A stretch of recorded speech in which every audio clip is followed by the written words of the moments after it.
Halo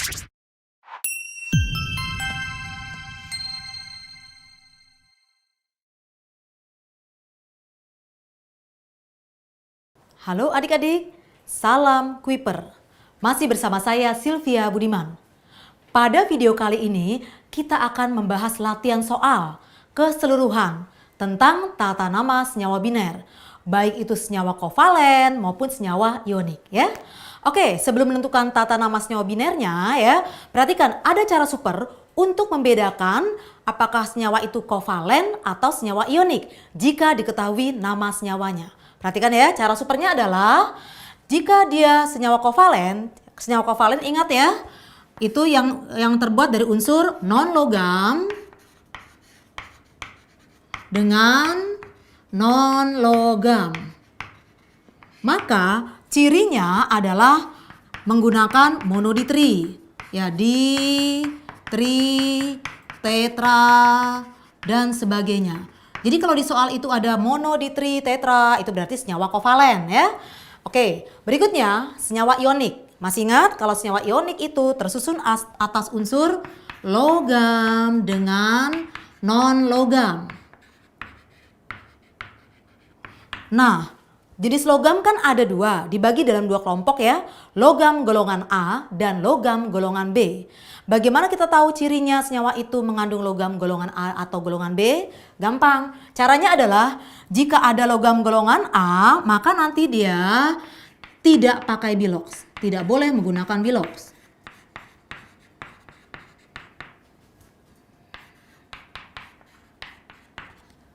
Sedangkan pada logam golongan B harus pakai bilox. Itu kan masih ingat ya kenapa harus pakai bilox? Karena pada logam golongan B itu biloxnya lebih dari satu buah. Jadi kita betul-betul harus memberitahu ini besi yang berapa nih? Plus 2 atau plus 3? Timangnya yang plus 2 atau plus 4 ya?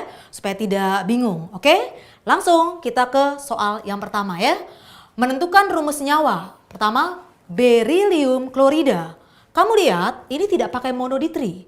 Jadi sudah pasti dia senyawanya adalah ionik. Oke? Ini senyawanya ionik ya. Nah, terus bagaimana cara mengerjakannya? Pertama kita cantumkan dulu berilium. Masih ingat adik-adik? Berilium itu terletak pada golongan 2A. Maka biloxnya plus 2. Kemudian klorida. Klorida golongan 7A. Klor. Golongan 7A supaya menjadi gas mulia dia harus menarik 1 elektron. Maka klor ini muatannya Cl- ya. Terus bagaimana rumus dari berilium klorida? Dia akan menjadi seperti ini ya. Nah langsung aja sama dengan ya. Kamu lihat muatannya kan tidak sama. Ini plus 2, kemudian Cl-nya -1. Caranya kita harus menyamakan muatan ya. Caranya adalah kamu cari KPK antara angka 2 dengan angka 1. Tidak usah perhatikan tandanya.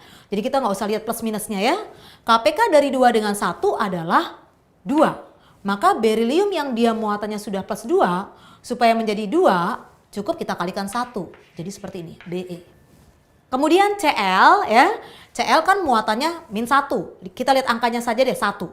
1 supaya menjadi 2, maka harus kita kalikan 2. Maka ini BeCl2. Ya. Cl-nya ada 2 buah. Nantinya pada video berikutnya nih bocoran, nah ini nanti kita buat begini. Be tambah 2Cl ya. Kemudian BeCl2. Ini boleh pakai panah adik-adik ya. Oke, lanjut berikutnya. Kalsium oksida. Kalsium itu golongan 2A. Jadi plus 2. Ditambah oksigen. Oksigen itu golongan 6A. Bilox oksigen ingat dong, -2. Mengapa -2? Karena oksigen yang golongan 6A harus menarik 2 elektron. Maka itu ya asalnya kenapa biloxnya -2. Kamu lihat muatannya sudah sama. Ca tambah Ca-nya plus 2, oksigennya -2 ya. Angkanya sudah sama. Maka kita tinggal langsung gabungkan saja. CaO. Ya. Lanjut berikutnya. Barium nitrida.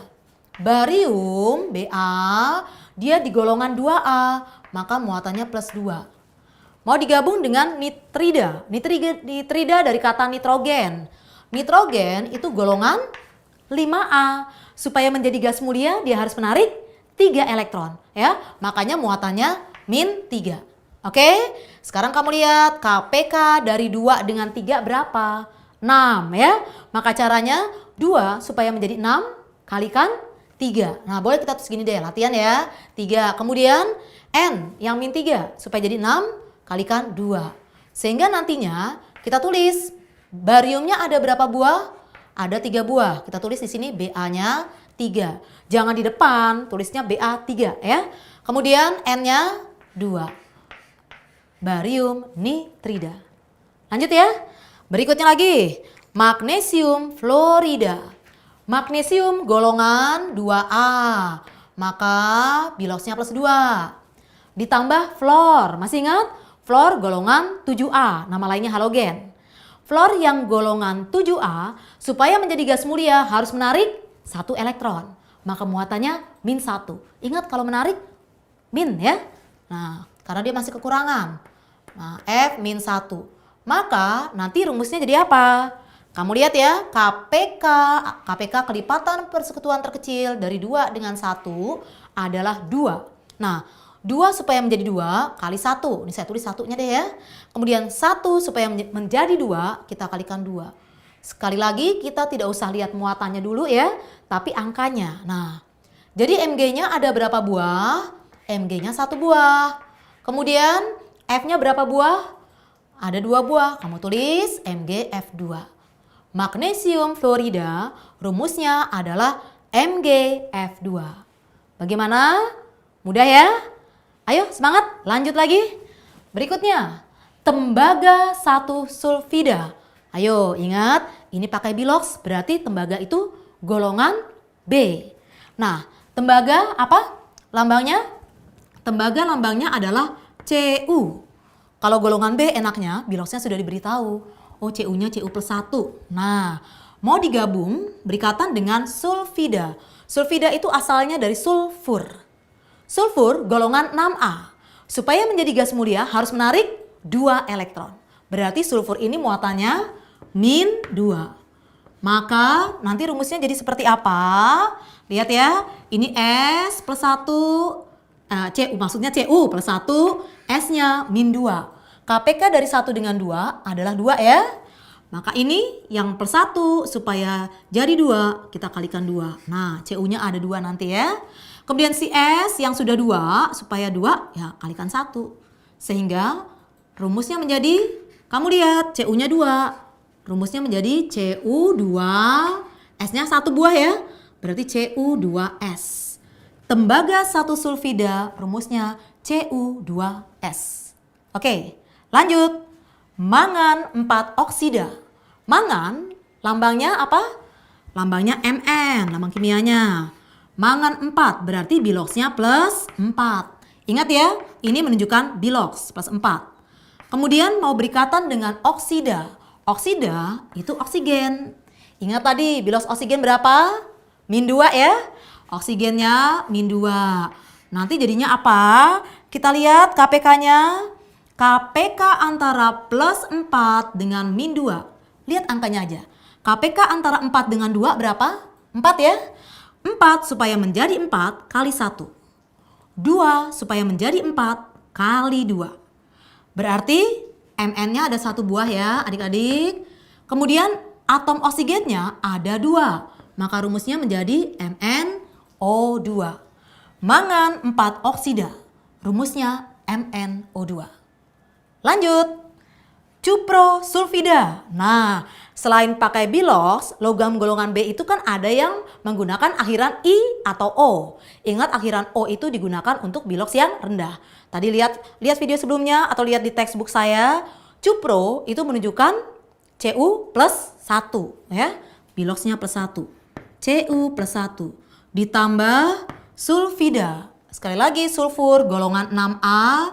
Supaya menjadi gas mulia, sulfur harus menarik 2 elektron. Maka ini sulfurnya min 2. Kemudian kita cari KPK dari plus 1 dengan min 2. KPK dari angka 1 dengan 2. Nah, 1, KPK 1 dengan 2, 2 ya. 1 supaya menjadi 2, kita kalikan 2. Nah, ini 2 supaya jadi 2, ya kalikan 1. Nah, ini sebenarnya angka 1 tidak usah ditulis. Tapi supaya kamu ngerti banget ya. Nantinya nggak usah ditulis. Nah, maka rumusnya adalah di sini ya. Cu2S. Jadi sebenarnya tembaga 1 sulfida sama saja dengan cuprosulfida. Ya, kamu lihat rumusnya sama. Lanjut, stani iodida. Stani itu Sn. Ingat ya, Sn itu biloxnya ada yang plus 2, ada yang plus 4. Akhiran I itu untuk bilox tinggi. Berarti stani itu untuk yang Sn-nya plus 4. Kemudian ditambah dengan iodida. Iodida itu iodium, golongan 7A.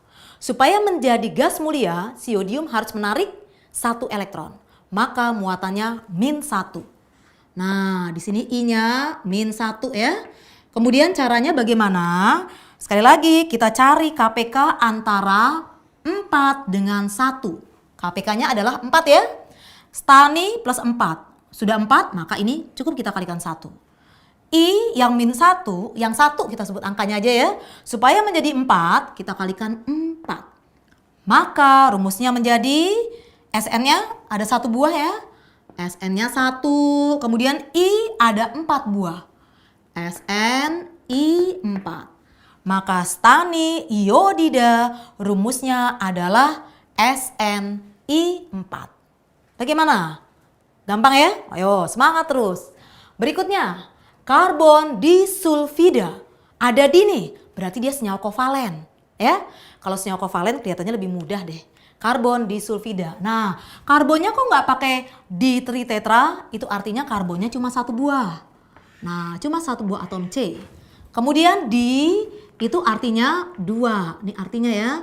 Kemudian sulfida dari kata sulfur. S. Ya. Nah, jadi S-nya ada 2 buah. Ingat ya, yang 2 ini bukan miliknya karbon, tapi miliknya S.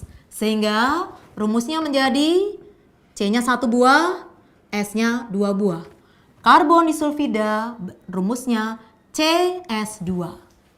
Oke, lanjut ya. Boron triklorida. Boronnya ada berapa di sini?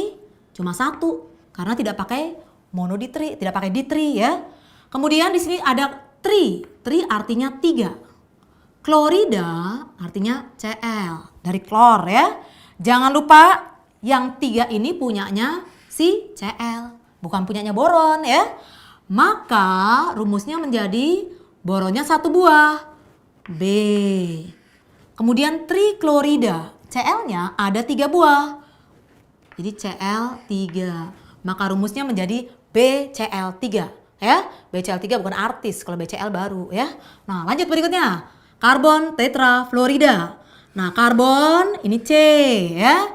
Kemudian tetra itu 4. Fluorida F. Nah, 4-nya milik siapa tadi? 4-nya milik C atau milik F? 4-nya milik F. Karena kalau C-nya ada 5, ini penta di depan ya. Kalau miliknya si karbon di depan, monoditrinya ya. Maka karbon tetrafluorida rumusnya adalah CF4. Fluor buat apa adik-adik? Yang buat mineral untuk gosok gigi, odol ya. Oke, bagaimana? Kita ulang ya. Karbon disulfida CS2, boron triklorida BCl3, karbon tetrafluorida CF4. Oke, bagaimana adik-adik? Latihan soal tentang tata nama senyawa ya. Soal-soal yang lebih bervariasi ada di textbook saya. Jadi silakan dibuka-buka ya. Jangan lupa kalau masih bingung terus putar-putar terus videonya. Jangan sampai bosan. Dan yang terpenting setelah memutar videonya langsung kerjakan kuisnya biar nggak cepet lupa ya. Oke, kita ketemu lagi pada sesi berikutnya. Salam Viper.